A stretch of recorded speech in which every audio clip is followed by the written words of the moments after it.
नमस्कार, आप देख रहे हैं 4 PM और मैं हूं आपके साथ सिमरन। दोस्तों, अमेरिका की एक अपीली अदालत के फैसले ने जहां पूरे दुनिया के कारोबार में एक नई उम्मीद की रोशनी को जिंदा कर दिया है, तो वहीं इस फैसले से अमेरिका की ट्रंप सत्ता ही हिल गई है और ट्रंप को आनंद फानंद में अमेरिका के सुप्रीम कोर्ट में शरण लेनी पड़ी है। अमेरिका की अदालत ने साबित कर दिया है कि सत्ता उनको छू के भी नहीं गुजर सकती है। लेकिन बड़ा सवाल ये खड़ा हुआ है कि क्या हमारा देश, हमारा सिस्टम, हमारी अदालतें सच में कभी इतना बड़ा साहस दिखा सकती हैं?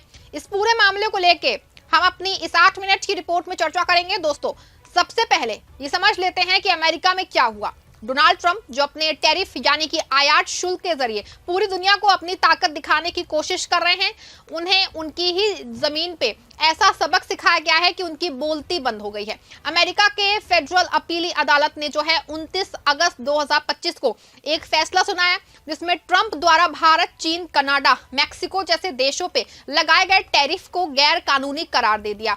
आपको बता दें कि ट्रंप ने भारत पे 25% का रेसिप्रोकल टैरिफ और रूस से तेल खरीदने के लिए 25% का दंडात्मक टैरिफ लगाया था, यानी कुल 50% टैरिफ। इसका मतलब भारत में अमेरिका जाने वाले सामान जैसे कि textile, jewellery, furniture, auto parts सब कुछ महंगा हो जाता है। भारत के 86.5 बिलियन डॉलर के निर्यात पे तलवार लटक रही थी, लेकिन अमेरिकी कोर्ट ने 7-4 की बहुमत से कहा कि ट्रंप साहब, आप राष्ट्रपति हैं, कोई जादूगर नहीं। आपको बता दें कि 1977 के international emergency economics powers act के तहत हर देश पे मनमाने टैरिफ लगाने का हक नहीं है। कोर्ट ने साफ कहा है कि व्यापार घाटा कोई राष्ट्रीय आपातकाल नहीं है और ट्रंप ने अपनी शक्तियों का गलत इस्तेमाल किया।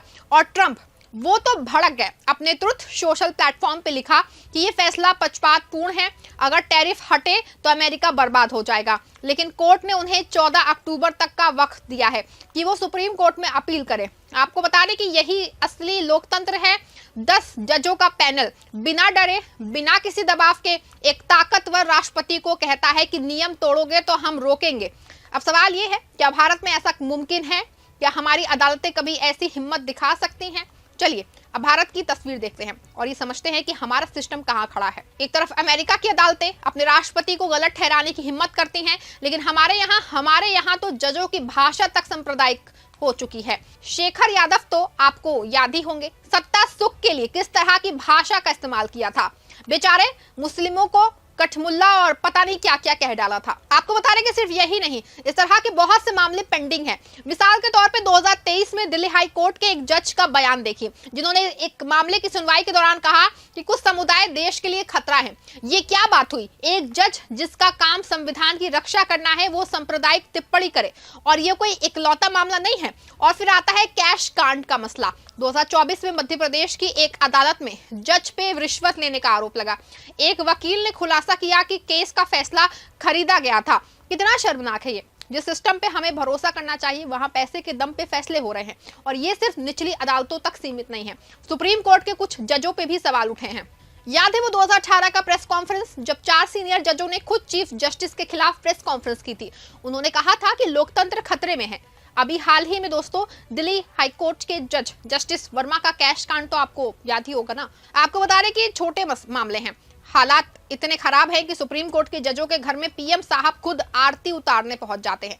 ये क्या संदेश जाता है और क्या संदेश देता है हम लोगों को कि क्या ये निष्पक्षता पे सवाल नहीं है, या फिर ये दिखाता है कि सत्ता और न्यायपालिका के बीच में दीवार धीरे धीरे ढह रही है।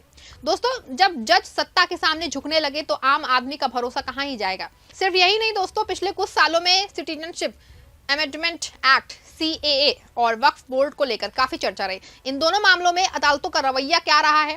टालमटोल, देरी और अस्पष्टता। CAA को 2019 में पास किया गया, लेकिन इस पर सुप्रीम कोर्ट में 200 से ज्यादा याचिकाएं लंबित हैं। 2025 तक यानी 6 साल बाद भी कोई साफ फैसला नहीं। क्यों? क्योंकि इसीलिए कि मसला सरकार के लिए संवेदनशील है। क्या अदालतें डर रही हैं कि अगर उन्होंने सरकार के खिलाफ फैसला दिया तो सत्ता नाराज हो जाएगी? और वक्फ बोर्ड, ये तो और भी बड़ा मजाक है। वक्फ बोर्ड के नियमों में बदलाव को लेकर याचिकाएं कोर्ट में पड़ी हैं, लेकिन कोई सुनवाई नहीं। सरकार कहती है हम सुधार कर रहे हैं, लेकिन असल में ये सांप्रदायिक ध्रुवीकरण का हथियार बन चुका है और अदालतें वो बस चुप हैं, कोई ठोस फैसला नहीं, कोई जवाब दे ही नहीं। दोस्तों, ये टाल मटोल की नीति हमारे सिस्टम की सबसे बड़ी कमजोरी है। जब अमेरिका की अदालतें अपनी राष्ट्रपति को गलत ठहरा सकती हैं, तो हमारे यहाँ सरकार के खिलाफ एक भी ऐसा फैसला क्यों नहीं आता? पिछले 11 साल में, यानी कि 2014 से 2025 तक, क्या कोई ऐसा सुप्रीम कोर्ट का फैसला आपको याद है जिसने मोदी सरकार को सीधे चुनौती दी हो? मैं बताती हूँ, ऐसा कोई फैसला नहीं है। आपको बता दें कि अमेरिका के फैसले के बाद बड़ा सवाल यह है कि क्या भारत की अदालतें कभी अमेरिका जैसा फैसला दे सकती हैं?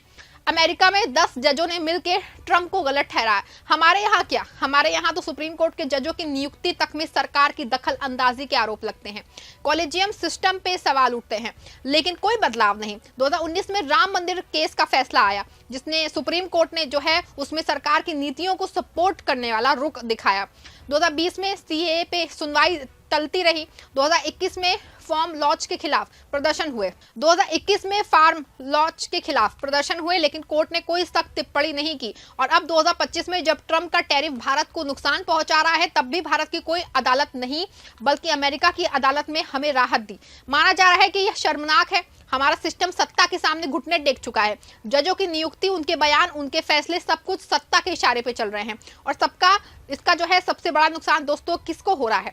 हमको हो रहा है, आप जैसे आम लोगों को हो रहा है। क्योंकि जब न्यायपालिका कमजोर हो जाती है तो लोकतंत्र सिर्फ एक शब्द बन के रह जाता है। दोस्तों सोचिए, ग्लोबल ट्रेड रिसर्च इनिशिएटिव की रिपोर्ट कहती है कि 50% टैरिफ से भारत के 5.4 लाख करोड़ रुपए के निर्यात पे असर पड़ सकता है।